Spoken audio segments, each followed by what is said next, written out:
الحمد لله نحمده ونستعينه ونستغفره ونؤمن به ونتوكل عليه ونعوذ بالله من شرور أنفسنا ومن سيئات أعمالنا من يهده الله فلا مضل له ومن يضلل فلا هادي له أشهد أن لا إله إلا الله وحده لا شريك له وأشهد أن سيدنا ومولانا محمدا عبده ورسوله أرسله الله تعالى إلى كافة الناس بشيرا ونذيرا أما بعد فإن أصدق الحديث كتاب الله وخير الهدي هدي محمد صلى الله عليه وسلم وشر الأمور محدثاتها وكل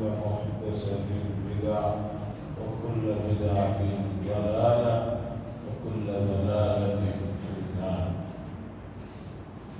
قال الله تبارك وتعالى في القرآن المجيد والفرقان الحميد ادعوا ربكم تضرعا وخفيا إنه لا يحب المعتدين. قال صلى الله عليه وسلم الدعاء مخ العبادة أو كما قال صلى الله عليه وسلم. عزیزان محترم، اللہ کا کرم ہے، اس کی مہربانی ہے،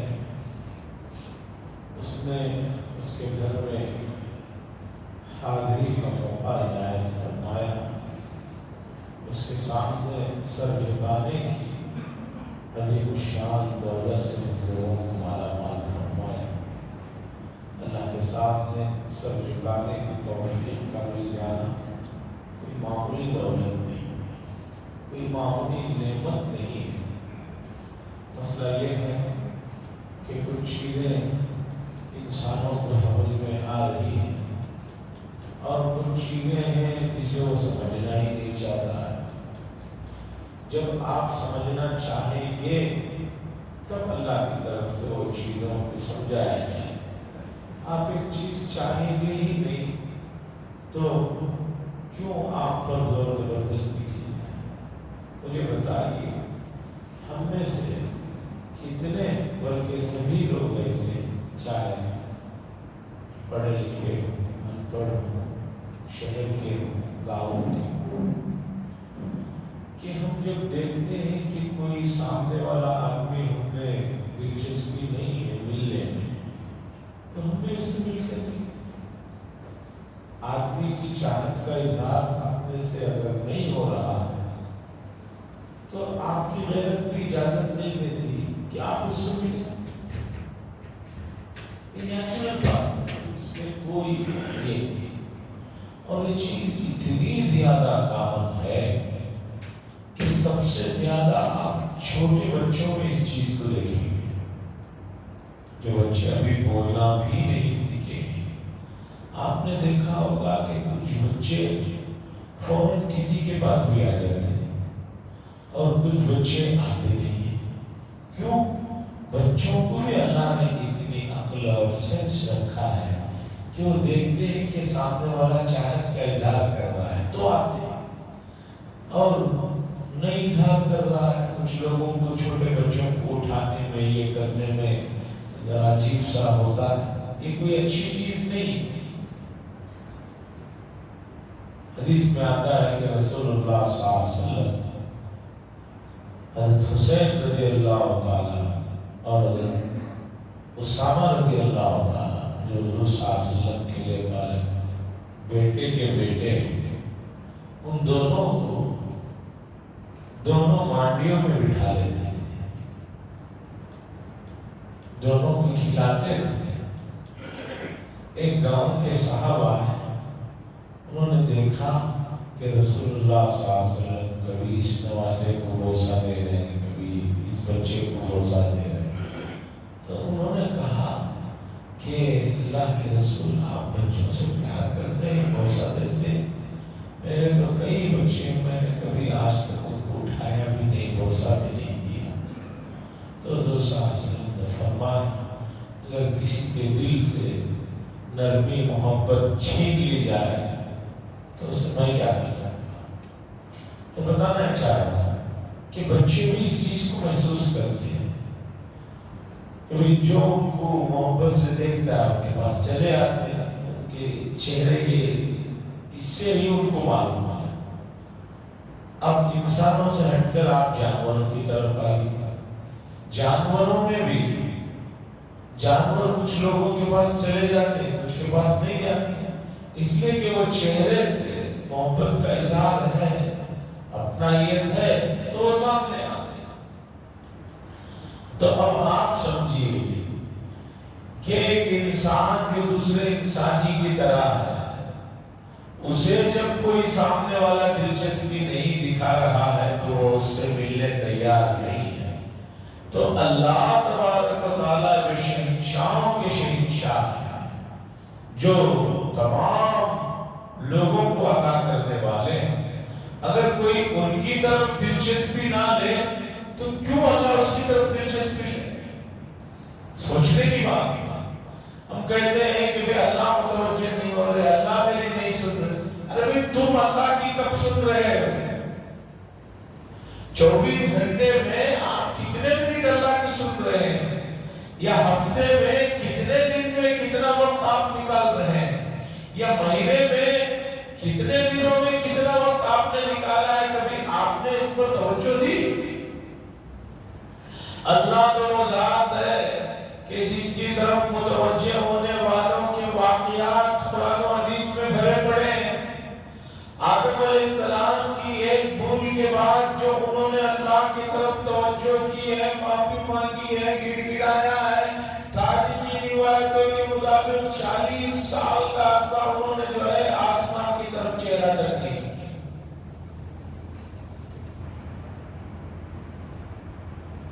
اب آپ چاہتے ہیں، میں چاہتا ہوں، ہم سب چاہتے ہیں کہ ہم جب اپنی شدید ضرورت آئی اس موقع پر آ کر 2 منٹ کے لیے اللہ کی طرف متوجہ ہو گئے اور یہ سوچنے لگے کہ اللہ ہمارے اوپر کامل طور پر متوجہ ہو۔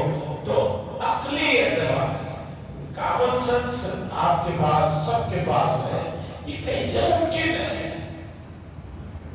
اس لیے عزیزان گرامی، اللہ کے دربار میں سجدے کی توفیق کا مل جانا بڑی دولت ہے۔ اس نعمت کی قدر کیجئے، ورنہ ایسے لوگ بھی ہیں کہ وہ اب متوجہ ہونا چاہتے ہیں، سجدہ کرنا چاہتے ہیں، ان کا جسم، ان کی صحت ساتھ نہیں دے رہی ہے۔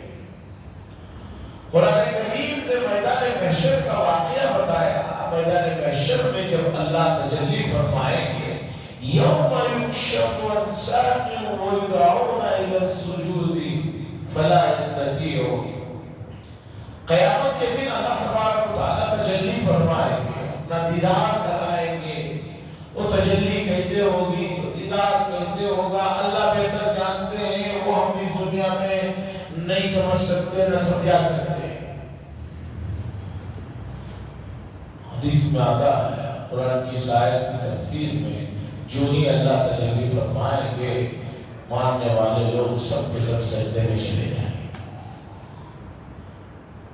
دوسرے لوگ جنہوں نے یہاں سجدے کرنے سے، فرما برداری کرنے سے روح گردانی کری تھی، وہ جھکنا چاہیں گے لیکن ان سے جھکا نہیں جائے گا۔ پیٹھ تختے جیسے مانند ہو جائے گی۔ پتہ چل جائے گا سب لوگوں کو یہ وہ لوگ تھے جو اللہ کے دربار میں، اللہ کے سامنے دنیا میں جھکتے نہیں تھے۔ عزیزان گرامی، یہ جھکنے کی جب تک اللہ نے طاقت اور صلاحیت دی ہے، اس صلاحیت کو بھرپور جو ہے اس کا فائدہ اٹھائیے، اس سے جو ہے اپنی آخرت بنائیے۔ مذاہب کے سلسلے میں شیطان نے مغرب کے ذریعے سے جو پٹی پڑھائی ہے، وہ 2 چیزیں ہیں۔ وہ کہتا ہے کہ بھئی انسان جو ہے وہ اپنے نفس کی سنے، اپنے کو جو چیز پسند ہے وہ کرے، اس میں روک تھام کرنے والے کون ہوتے ہیں؟ یہ ایک نیا سبق سمجھ میں آ گیا ہے. میری طاقت، میری دولت، میرا سب کچھ، تو میں کیوں کسی کی بھی سنوں؟ اللہ کی کیوں سنوں؟ یہ مسئلہ ایسا پھیلایا گیا ہے کہ اس میں آ کر بہت لوگ جو ہے بہک گئے. آپ کا جسم کچھ چیزوں کو نہیں پسند کرتا ہے، ڈاکٹر کچھ چیزوں کو منع کر دیتے ہیں، آپ اس پر تو عمل کرتے ہیں. کسے میٹھا پسند نہیں ہے مجھے بتائیے، کسے چکنا پسند نہیں ہے مجھے بتائیے. کون ہے جو دل سے جو ہے ترکاری اور اسی طرح سوکھی چیزیں کھانا چاہتا ہے؟ ہر آدمی جانا چاہتا ہے میٹھا خوب سے خوب کھاؤں، وہ اتنا کھاؤں، یہاں تک کھاؤں. لیکن اس کے جسم کی حالت کو دیکھتے ہوئے اس کے ماہرین نے یعنی ڈاکٹروں نے منع کر دیا. آدمی رک جاتا ہے. یہاں کیوں نہیں سنتا وہ اپنے دل کی؟ یہاں بھی سنے بھائی میرا پیسہ ہے، میرا پیٹ ہے، وہ جتنا چاہے کھاؤ، مجھے کون ڈاکٹر منع کرنے والا ہے؟ لیکن ڈاکٹر کی بات کو سنتا بھی ہے، مانتا بھی ہے، اور ان کو سلام بھی کرتا ہے، اور ان کو جو ہے ٹینکس بھی بولتا ہے. جب آپ کو جسم کے مسئلے میں اپنی من پسند چیز کے لیے تیار نہیں ہے تو آپ اپنی روح کے سلسلے میں اس طرح کیوں نہیں سوچتے؟ جبکہ آپ کو بھی معلوم ہے، سب کو بھی معلوم ہے، جسم کے علاوہ انسان کے جسم میں روح ہے کہ جس کے نکلتے ہی یہ ختم ہو جاتا ہے. اب اس روح کے لیے کیا فائدے کی چیزیں ہیں، کیا نقصان کی چیزیں ہیں، یہی تو قرآن و حدیث اور انبیاء نے بتائی. یہاں آپ کیوں یہ کہتے ہیں کہ میں کیوں چھوڑوں، میں جو اپنی منمانی کروں گا؟ نہیں، آپ کہتے ہیں بھئی مجھے کوئی روک تھام نہ کرے. جسم جو فنا ہونے والا ہے، جو مسلسل بدلتے رہتا ہے، اس کی تو آپ کو فکر ہے، اس کے بارے میں تو آپ سنجیدہ ہیں. روح جو کبھی ختم ہونے والی نہیں ہے، ہاں شفٹ ہوتی ہے، کبھی یہاں سے وہاں، کبھی وہاں سے وہاں. تو اس روح کی صحت کے سلسلے میں قرآن و حدیث نے جو باتیں کہی ہے، اسے سمجھنے میں یا اس پر عمل کرنے میں انسانوں کو کیا پریشانی ہے؟ اتنی موٹی سی عقل کی بات کو سمجھ میں نہیں آتی. عزیزان گرامی، تو اللہ کی نعمتوں کی قدر کیجیے. عزیزان گرامی، بڑے حالات ہیں. سائنس نے ہمیں بہت سی چیزوں کو آسان کر دیا. دنیا کے کس کونے میں کیا ہو رہا ہے آپ دیکھ سکتے ہیں، آپ جان سکتے ہیں. ملک شام کی جو ویڈیوز آ رہے ہیں، وہاں کے جیل اور تہخانوں کے جو ویڈیوز آ رہے ہیں کہ لوگوں نے گزشتہ 12 سال سے سورج کی روشنی کو نہیں دیکھا ہے، اندر پھنسے ہوئے ہیں، ان تک پہنچنے کے راستے معلوم نہیں ہیں. موجودہ جو لوگ آئے ہیں وہ پرانے لوگوں سے ریکویسٹ کر رہے ہیں کہ بھی ان تہخانوں کے راستے ہمیں بتا دو، ان دروازوں کے کوڈ بتا دو، تاکہ جو لوگ اندر ہیں ان کو ہم باہر لا سکیں. 1 لاکھ سے زیادہ لوگ اس طرح کے تہخانوں میں بند ہیں. کب سے بند ہیں؟ 11 سے بند ہیں. تو عزیزان گرامی، مسئلے کو سمجھیے. اللہ کی جو نعمتیں ہیں ان کی قدر کیجیے، اور ان نعمتوں کے اضافے کے لیے اللہ نے جو باتیں کہی ہیں اس پر عمل کیجیے. میں نے سورہ اعراف کی 8ویں پارے کی ایک آیت پڑھی ہے، اسی آیت کی طرف آتا ہوں. اللہ فرماتے ہیں ادعوا ربکم تضرعا وخفیا. لوگوں اپنے پروردگار سے مانگو تضرع کے ساتھ اور خفیہ کے ساتھ. سمجھنا یہ ہے کہ 2 لفظ اللہ نے استعمال فرمائے ہیں. ایک ہے تضرع، اللہ سے مانگو لیکن تضرع کے ساتھ مانگو. تضرع کہتے ہیں اس کا تعلق جسم کے پورے حصے کے ساتھ جڑا ہوا ہے، یعنی گر گرانا، عاجزی کرنا، اور اپنے آپ کو مکمل اللہ کے سامنے محتاج بنا کر پیش کرنا. اس کا اللہ حکم دے رہے ہیں۔ یہ جو دعا میں ہاتھ اٹھانے کا جو حکم ہے یہ کوئی رسم نہیں ہے، یہ بھی دراصل اس تضرع کا حصہ ہے کہ آدمی اللہ کے دربار میں ہاتھوں کو اٹھا کر ایک سائل کی طرح، ایک بھیک مانگنے والے کی طرح، ایک محتاج کی طرح، ایک ضرورت مند کی طرح اللہ کے دربار میں مانگے۔ دیکھیے ہم جن حالات میں، جن انداز میں اس وقت گزر رہے ہیں، اگر ہم نے اللہ کو راضی نہیں کیا، اللہ کی طرف متوجہ کامل طور پر نہیں ہوئے، یقین مانیے حالات اور بدتر سے بدتر ہوتے چلے جائیں گے۔ آدمی کو سرحد پر پہنچ کر چوکنا ہونے کی ضرورت ہے۔ آپ نے دیکھا ہوگا ایئرپورٹوں کے پاس اسی طرح جہاں سامنے بڑے سگنلز آتے ہیں، بہت پہلے سے اشارے ملتے رہتے ہیں کہ بھی آگے گاڑی کو آہستہ کر لو، یہاں آ کر رک جاؤ، یہاں سے آگے ذرا متوجہ ہو جاؤ۔ اور اسی طرح کبھی کوئی چیک اپ ہوتا ہے تو خون کی رپورٹ آتی ہے تو ڈاکٹر کہتا ہے کہ بھئی آپ بارڈر پر آ گئے ہیں، سرحد پر آ گئے ہیں، اگر آپ نہیں رکیں گے تو آپ کو شوگر بھی آ سکتا ہے، آپ کو فلاں بیماری بھی آ سکتی ہے، فلاں بھی ہو سکتا ہے۔ اسی طرح یہ جو حالات دورنما ہو رہے ہیں یہ انسانوں کو آنکھیں کھولنے کے لیے ہے، اور انسانوں میں بھی امت مسلمہ کو سب سے زیادہ ان کو جو ہے بیدار کرنے کے لیے ہے۔ ہم سرحد پر بلکہ سرحد سے آگے گزر رہے ہیں۔ اب اگر ہم نے اپنی آنکھوں کو نہیں کھولا، اب ہم بیدار نہیں ہوئے، اب متوجہ نہیں ہوئے اور اب نہیں جاگے تو یقین مانیے پھر جاگنے کا موقع نہیں ملے گا، پھر سنبھلنے کا موقع نہیں ملے گا، پھر نئے طور پر کھڑے ہونے کا موقع نہیں ملے گا، سب کچھ ملیہ میٹ ہو کر رہ جائے گا۔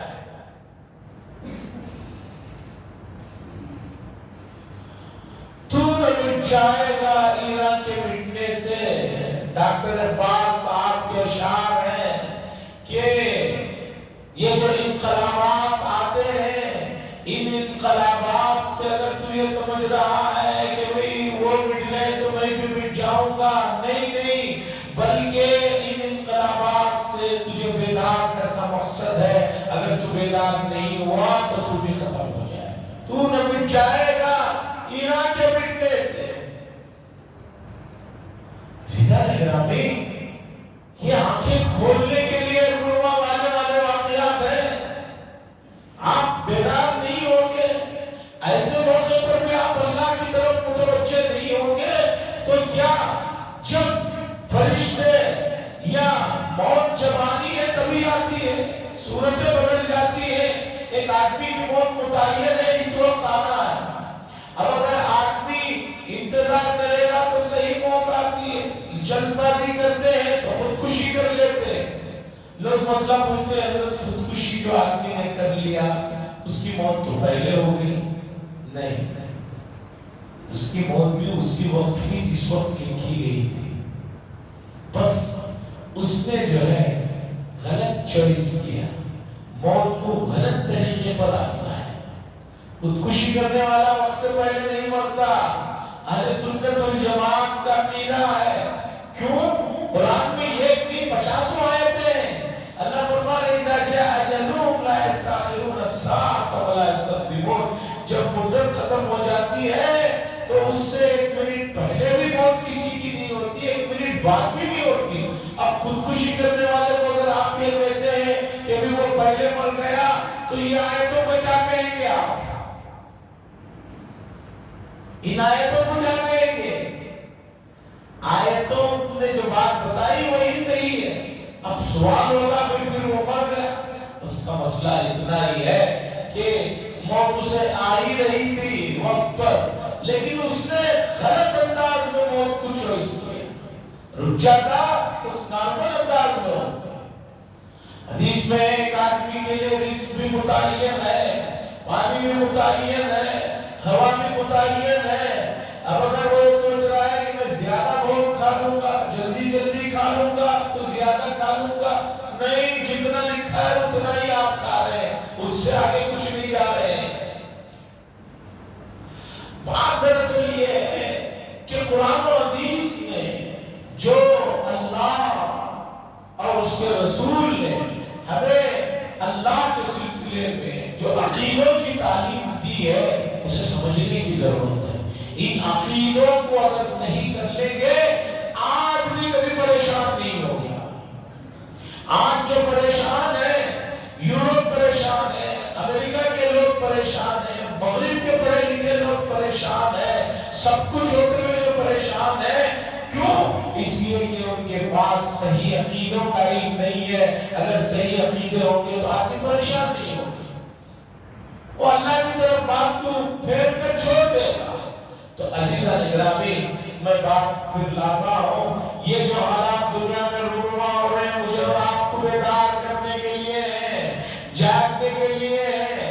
جو لوگ آپ سے 40 قدم دور کھڑے ہو کر بات کرتے تھے، آپ کے سامنے چپل پہن کر آنا پسند نہیں کرتے تھے، آپ کو دیکھ کر جو ہے رک جاتے تھے، آج جو لوگ آپ کی آنکھوں میں آنکھیں ڈال رہے ہیں، آپ کو ڈرا رہے ہیں، آپ کو دھمکا رہے ہیں، ان سب واقعات کے پیچھے کی اصل لاجک کو سمجھیے کہ جب آدمی اللہ کی جو ہے پسندیدہ زندگی کو چھوڑتا ہے تو اللہ بھی اس کی طرف سے توجہ ہٹا لیتے ہیں، اور اللہ جس کی طرف سے توجہ کو ہٹا لے پھر اسے اس طرح کے حالات سے جو واقف ہونا اور اس طرح کے حالات سے گزرنا تو اس کے لیے ضروری ہے.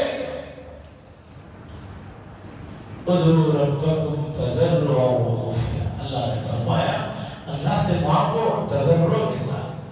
تضرع کہتے ہیں عاجزی، اپنی بے بسی، اپنی محتاجگی، اپنا سب کچھ اللہ کے سامنے رکھو.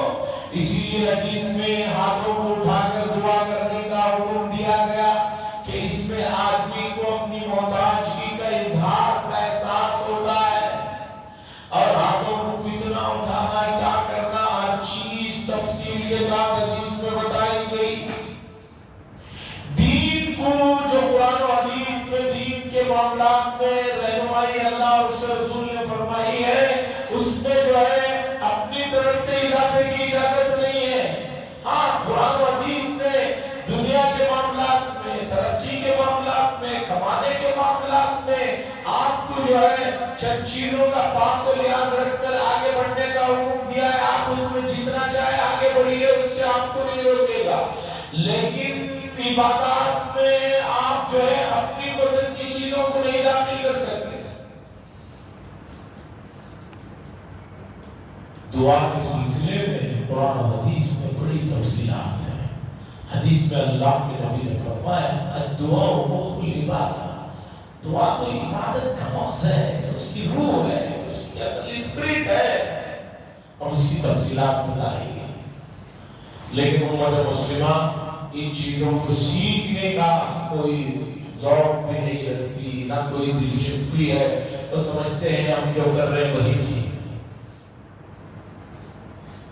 حضرت علی رضی اللہ تعالیٰ عنہ نے ایک آدمی کو دیکھا حرم میں کعبے کے پاس دعا مانگ رہا ہے، اتنی اوپر ہاتھوں اٹھائے ہوئے. حضرت علی رضی اللہ تعالیٰ عنہ نے پوچھا کہ بھی یہ دعا میں ہاتھوں کو اتنی اوپر کیوں اٹھائے؟ اس نے کہا کہ بھئی جب دعا کرتے ہیں اللہ کی رحمتیں اترتی ہیں، اس لیے میں اوپر ہی سے لے رہا ہوں. اعزاز اور اکرام میں ہاتھوں کو اوپر اٹھایا. تو حضرت علی رضی اللہ تعالیٰ عنہ نے اسے سمجھایا کہ بھائی اللہ کی جو رحمتیں کا نزول ہوتا ہے، اس چیز کو سب سے زیادہ جاننے والے رسول اللہ صلی اللہ علیہ وسلم تھے. جب آپ نے اپنی پوری زندگی میں ہاتھوں کو اتنا اوپر نہیں اٹھایا، سینے سے اوپر نہیں اٹھایا، تو تمہیں جو ہے اوپر اٹھانے کی اجازت نہیں ہے. رسول اللہ صلی اللہ علیہ وسلم نے سینے سے ہاتھ اوپر کبھی نہیں اٹھایا. اور آپ نے دیکھا ہوگا لوگ سمجھتے ہیں چھوٹی چیزیں ہیں، چھوٹی چھوٹی چیزوں ہی سے بڑی چیزیں بنتی ہیں. اگر کوئی آدمی کہے ایک اینٹ ہے، اس کی کیا ویلیو؟ ارے بھی جتنا بھی بڑا محل بنا ہے، گھر بنا ہے، انہی اینٹوں سے بنایا جاتا ہے.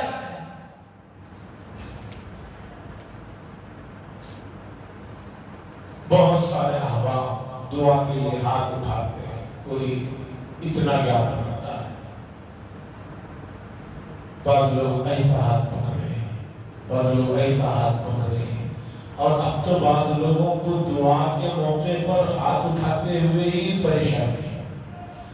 نکاح کے موقع پر دیکھنے کا مجھے موقع ملتا ہے. دوسرا کبھی لوگ کہیں عمرے کو جا رہے ہیں، دعا کی درخواست کے لیے بلاتے ہیں. کبھی کوئی دوسرا موقع آتا ہے، گھروں میں بھی، مسجد میں بھی، دوسرے موقعوں پر میں دیکھتا ہوں. میں کہتا ہوں بھائی ہاتھ اٹھاؤ، گود میں رکھے ہوئے بیٹھے رہتے ہیں.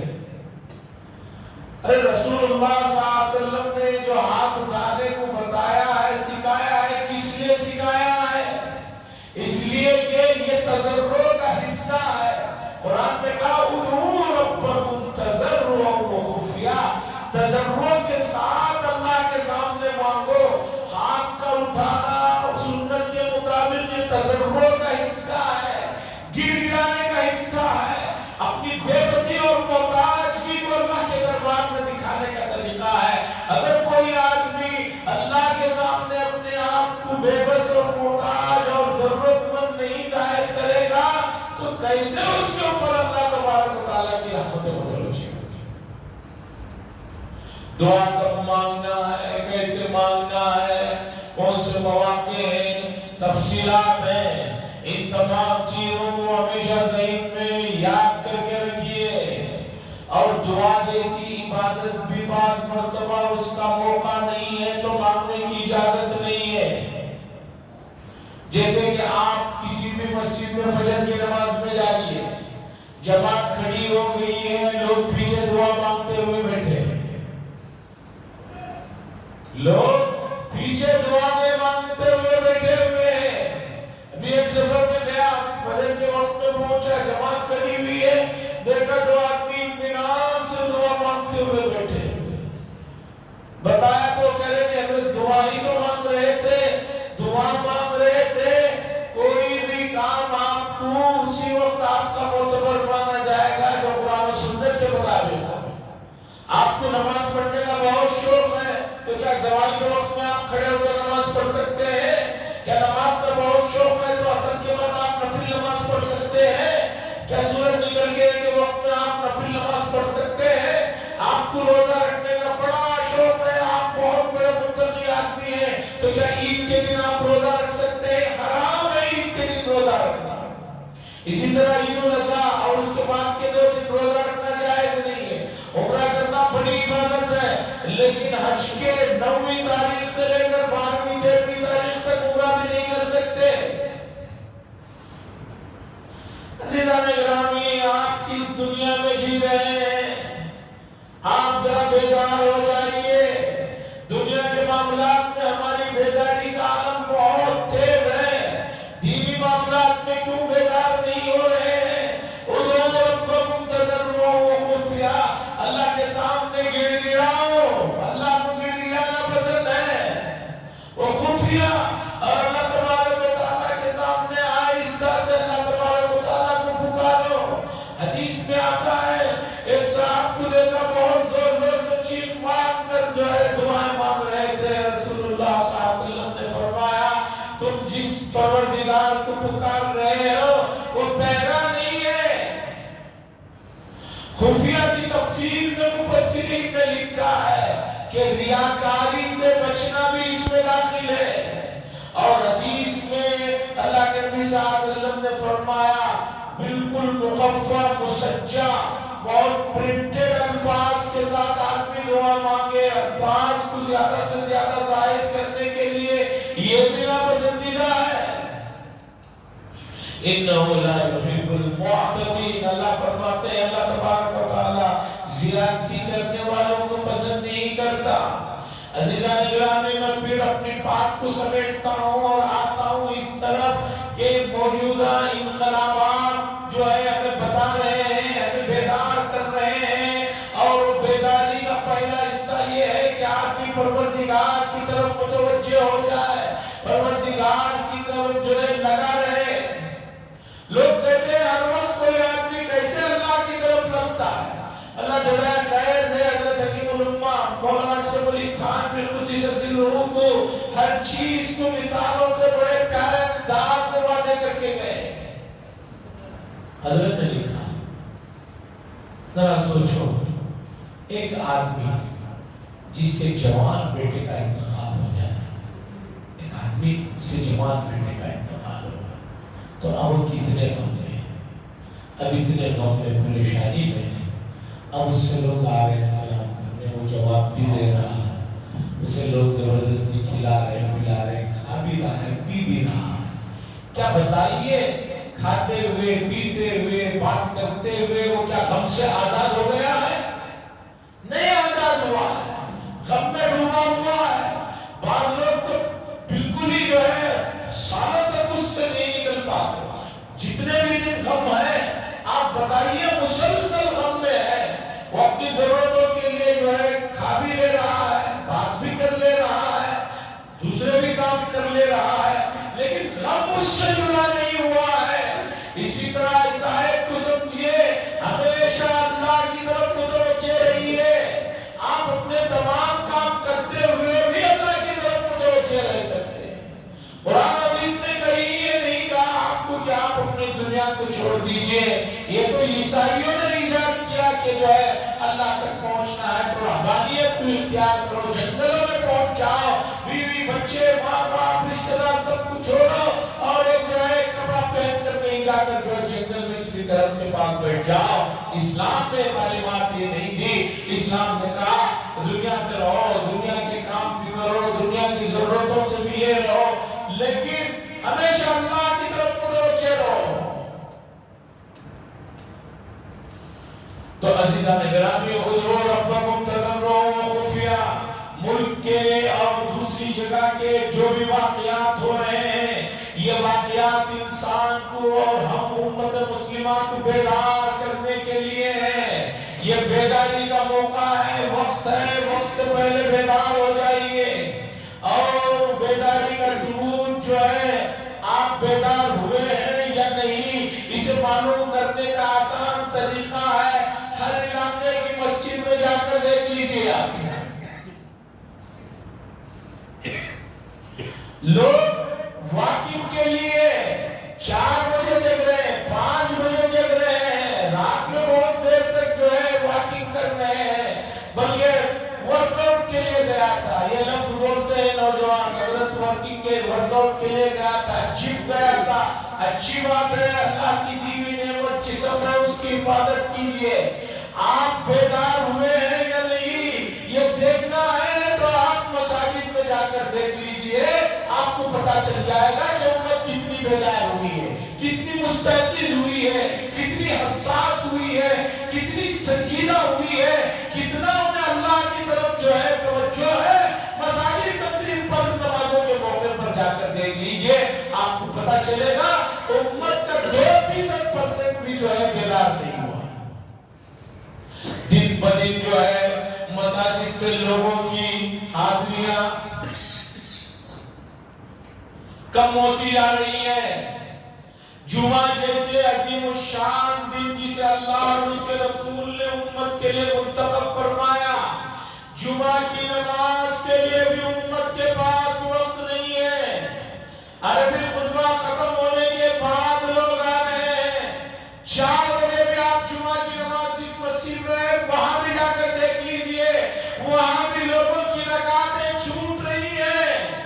یہ غفلت، یہ سستی، یہ اللہ سے بیدارگی، یہ اللہ سے دوری ہم سب کو تباہ کر کے رکھ دے گی۔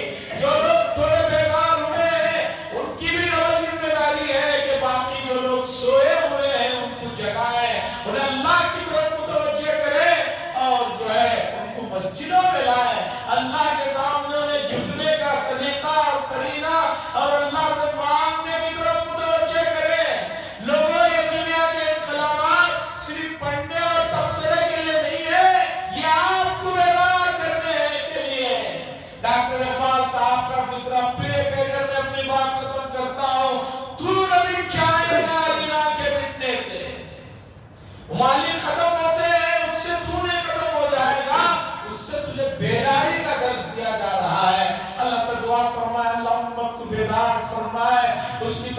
متوجہ کرنے ہونے والے کے ہونے کی توفیق اور سعادت عطا فرمائے۔ وآخر دعوانا الحمدللہ رب العالمین۔